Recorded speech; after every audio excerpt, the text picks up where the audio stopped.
আসল কথা বলি পথ পোষ থাকে না। এবু খবর টবর রাখিস, দেশকাল তো ভালো টিকতিস না। এবু কে কেতে কি হইয়ে?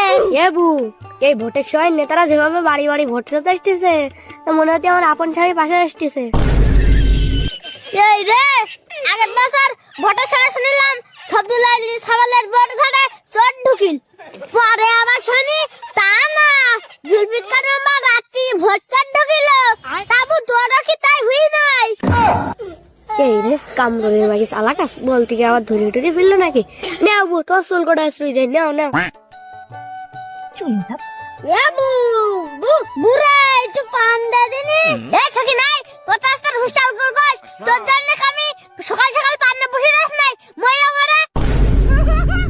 এবু সকালে ভাত খাই পান আর গুল না খালি আমার দাঁত কামলায়, তাই আমি কুতিলাম। গুল খাওয়া নাকি আমার মোটা পছন্দ হয় না। গুল না খাইতে গুগত পারিনি, ও তো তুই আবার তা ময়লা মারা সেক্রেটারি, তুই এই জায়গা আসি বল। বু তুমি ময়লা মারার সভাপতি বলে আজকে বেশি গেছো। এ বুড়া এই দিনকাল কার কিরাম যাচ্ছে রে? ওই যাচ্ছে কোন রকম। আমি তো আবার এই মহিলা কমিটি সভাপতি, আমার কষ্টের কথা কোন করতে তা লজ্জা কর।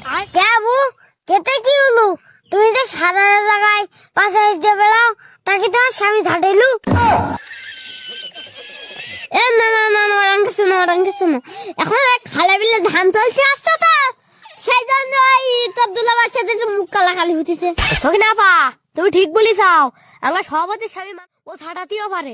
হ্যাঁ বউ, আমি আবার সঠিক কথা ছাড়া বলিনি। বউ মহিলা কমিটির সভাপতি, তোমার স্বামী দেখলি তো আর এমনিতে গাঁজা কর মনে হয়।